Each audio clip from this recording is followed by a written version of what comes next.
Hello lads, appreciate you dropping by for a couple of minutes. Today we're taking a look at a TikToker called Rathekendoll. He gained a lot of popularity over the last week or so and currently has 670,000 followers on TikTok. His sudden fame came from this particular TikTok. People often don't realise that New Zealand also has an indigenous name. Let me tell you how to pronounce it and what it translates to. The Māori translation for New Zealand is Aotearoa.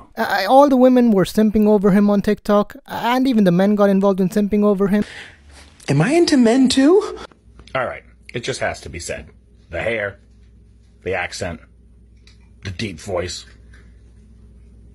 Dude is fine! Just saying.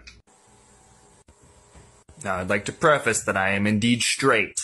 That being said, that guy's possibly the hottest guy ever. Hot dang! Content-wise, he doesn't really do much. He's just a good-looking guy with a deep voice, which the TikTok algorithm absolutely loves to promote. He managed to become incredibly popular in a week, and somehow he managed to get cancelled in that time frame too. This has to be some kind of a record. He went on TikTok Live and basically said homophobic and transphobic things. There are non-binary people? No, just male and female, that's all. Anyway, goodbye. Do you have a girlfriend? Hey, what would you ask? Add the boyfriend there. I don't want no dick in my ass. Do I seem like the type of man that wants to be penetrated by cock? I don't. And anybody that tries to bring their dick around me, I'll rip your head off. Both of them. And I'll ram them straight down inside you. This absolutely pissed off the LGBTQ+ rainbow community, as well as the rest of the people on TikTok. He came across very aggressive in his live stream about his beliefs.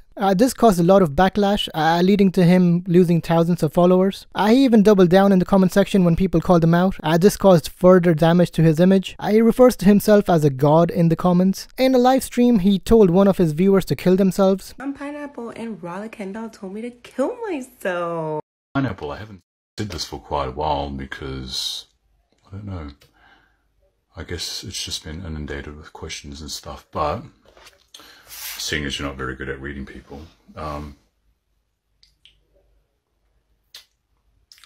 kill yourself. That'll be nice. Do it in some sort of creative way. Try and do it online. Record yourself so we can get some sort of entertainment out of it. That would be lovely. Thank you for providing something that I find interesting. Maybe with a knife. Put it on something, fall over it. Hopefully your neck connects with it and you bleed out everywhere.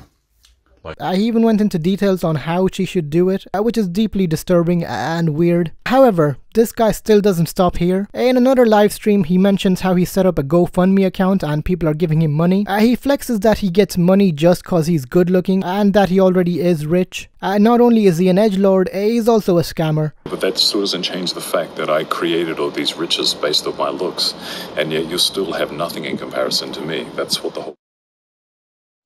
Thanks for confidence and obviously, where do you get your money from? Shh, it's a secret. Yet you were trying to get government benefits from the Australian government. Yes, because I like to take things if I can, but unfortunately I have too much money, so that means that I wasn't able to get any funding from them. All your supporters are just old people. Doesn't matter, they still just support me.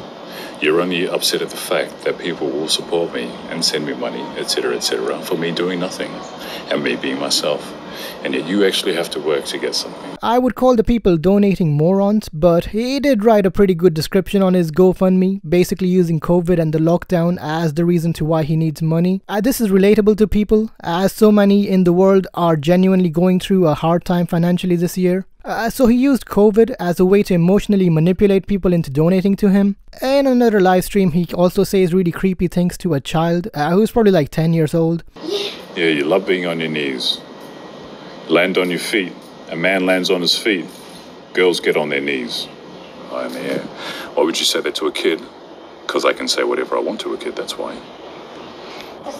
Come on, lick the slimy part. You're going to get used to licking slimy parts later on down the line anyway. Well, if you're a man that... I'm not going to lick that snail. You're the one that's going to lick that snail. No, you. I did, you too, so you have to. Now, I'll give you another thing to lick if you like. What? So Who talks to a kid like that? I mean, he is a big TikToker, so being somewhat of a pedo is just something that comes with being a huge TikToker apparently. After losing thousands of followers and essentially getting cancelled, he uploaded a series of apology videos on TikTok. He never actually apologizes for anything he has said or done. Instead, he pulls out the "it's just a social experiment, bro." He trolled people a little too well. Everything that is circulating at the moment was pre-planned. I do really love trolling people, especially trolling people on my live stream. There is always something that I've been curious about, and that's privileged beauty. The curiosity was, can someone beautiful by societal standards get away with anything? So on my live streams, I will say anything and everything. There was no limitations, especially because I have such an extreme personality. And in turn, I ended up getting blocked for a week, but that's because I was talking about sex on my live stream. So I came up with this idea. If I make a secondary account and I create the most egotistical, arrogant, narcissistic character I can ever think of, how would people respond? So it was basically a social experiment. He goes on to say he wanted to see if cancel culture exists. I did not expect it to be scooped up so quick, especially because their profile is so small. But I came to this realization that cancel culture is actually a thing. Instead of doing a social experiment to find this out, he could have just scrolled through Twitter for 10 minutes. I'm pretty sure he would have seen people getting cancelled. And from my observation, it's like a cult. Everybody getting out their pitchforks and they literally attack everybody that doesn't agree with them. It's not that people are angry because you don't agree with their beliefs. They're angry at the fact that you were so aggressive towards people in your live streams, even telling people to game end themselves in your live streams. If you're going to say stuff like that to your fans, you definitely know you're going to get backlash for that. Some of these people get a big platform and an audience just for being attractive, and instead of appreciating it, they just go and throw it all away. I'd absolutely love to have 600,000 subs and a huge platform. I'm happy to have the 1,000 legends on YouTube as it is, but these guys are just handed everything on a silver platter and they just shit all over it. In his series of TikToks, he even brings in his gay housemate. You feel that I've discriminated against you because of your sexual orientation? No, I've never felt that way for me. If anything, I believe we support each other during this time, especially during lockdown. Especially during lockdown. We were all going through extremely difficult times. Here we see the "I can't be racist, one of my best mates is black" card. How can I be homophobic if my housemate himself is gay? I get along with him. I don't beat the shit out of him. I haven't beaten the shit out of him yet, so clearly I'm not homophobic. To me, this guy sounds exactly like an edgelord teenager in a Discord server. You're allowed to be straight, have your beliefs, but you don't need to portray your beliefs in an aggressive manner, especially as a huge influencer. You've possibly alienated a large part of your followers with those kind of statements, but at the same time you've probably gained a lot of edgy followers. The stuff he said does sound like he's trolling, or he's just delusional, but you can't just hide behind "I was trolling" or "I told someone to game end themselves" as a social experiment when you get called out on it. This guy recently posted this on his Instagram story. It's called The Queen's Gambit. It's a very interesting script.